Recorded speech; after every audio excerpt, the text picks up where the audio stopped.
Bonjour à tous, aujourd'hui nous allons vous parler du prix des médicaments. Souvent on se demande pourquoi les médicaments sont trop chers ou pourquoi ils donnent des génériques à la place des médicaments normaux.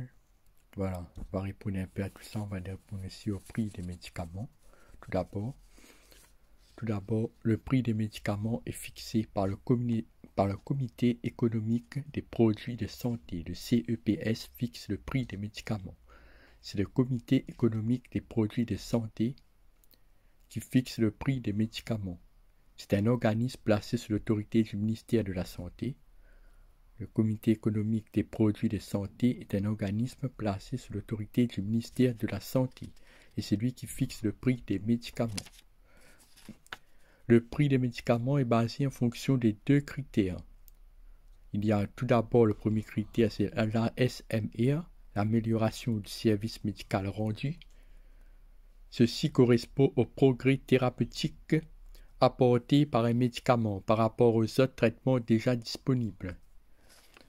Premier critère basé en fonction du prix du médicament, c'est l'ASMR, l'amélioration du service médical rendu. Il correspond au progrès thérapeutique apporté par un médicament par rapport aux autres traitements déjà disponibles. Elle s'évalue sur une échelle de 1 majeure à 5 inexistante. Elle est établie par la Haute Autorité de Santé, le HAS, Haute Autorité de Santé, une autorité publique indépendante qui évalue l'échelle des médicaments. Le deuxième critère du prix est fixé par le volume des ventes attendues. Plus un médicament s'adresse à une cible étroite, plus la vente est élevée. Le deuxième critère du prix du médicament, c'est en fonction du volume des ventes attendues. Plus un médicament s'adresse à une cible étroite, plus la vente est élevée. Pour que le laboratoire arrive à rentabiliser sa recherche, et cela avec conséquences limitées pour les dépenses de l'assurance maladie. Voilà. Donc le prix du premier critère, c'est l'ASMR, l'amélioration du service médical rendu. Le deuxième critère du prix, c'est le volume des ventes attendues. À partir de ces critères, le CEPS fixe un prix fabricant hors taxe, prix remboursé au laboratoire, valable 5 ans, sauf cas d'extension d'indication. Si on découvre une nouvelle cible pour le médicament, son prix peut être revu à la baisse. Si on découvre une nouvelle cible pour le médicament, son prix peut être revu à la baisse. Maintenant, nous allons vous parler des médicaments hospitaliers. Pour les médicaments hospitaliers, le prix est fixé par le CEPS toujours. Le Comité économique des produits de santé. Pour les médicaments hospitaliers, le prix fixé par le CEPS peut dans certains cas être négocié par l'hôpital, qui partage les gains réalisés avec l'assurance maladie. À ce prix, fabricant, il faut ajouter la marge grossiste et du pharmacien, fixée par l'État, plus la TVA et autres taxes.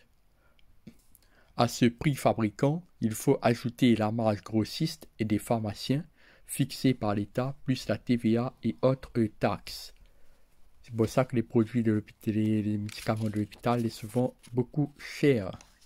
C'est exactement pour cette raison.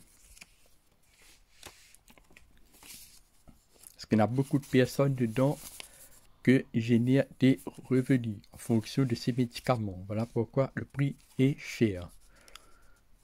Au final, le laboratoire perçoit 67,7% du chiffre d'affaires du médicament. Le laboratoire qui fabrique le médicament perçoit 67,7% du chiffre d'affaires du médicament. Le prix des médocs non remboursables par la sécurité sociale est lui fixé librement par le fabricant. Le prix des médicaments non remboursés par la sécurité sociale est lui fixé librement par le fabricant. Maintenant, nous allons vous parler de plusieurs découvertes médicinales. Il y a tout d'abord la morphine qui a été découverte par Séguin, Courtois et Charles Desronnes. Friedrich Saturnin, pharmacien allemand, est le premier à déceler les vertus thérapeutiques de la morphine. Et la morphine a été découverte en 1803. Maintenant, nous allons parler d'une deuxième date importante pour les médicaments. 1853. L'aspirine a été synthétisée à Strasbourg. 1853, l'aspirine a été synthétisée à Strasbourg. Une troisième date importante aussi, en 1893, l'aspirine est commercialisée. C'est une étude de reprise par Felix Hoffmann. C'est Felix Hoffmann qui a fabriqué l'aspirine en 1893. En 1920, c'est la fabrication de l'ergotamine. En 1928, c'est la naissance du premier antibiotique à l'état de réactif laboratoire. La naissance du premier antibiotique au laboratoire a été fabriquée en 1928. En 1935, c'est la naissance du premier anti-infectieux. En 1941, c'est le premier antibiotique devient médicament, découverte de la pénicilline. La pénicilline a été découverte par Alexander Fleming en 1941. C'est la pénicilline. 1946, la découverte d'un antituberculeux. 1950, découverte du neuroleptique. Et le neuroleptique a été découvert par Henri Laborit en 1950. 1951, la première utilisation antituberculeuse par voie orale. Voilà un peu l'ensemble des dates des médicaments des premiers temps. Merci à tous. Au revoir.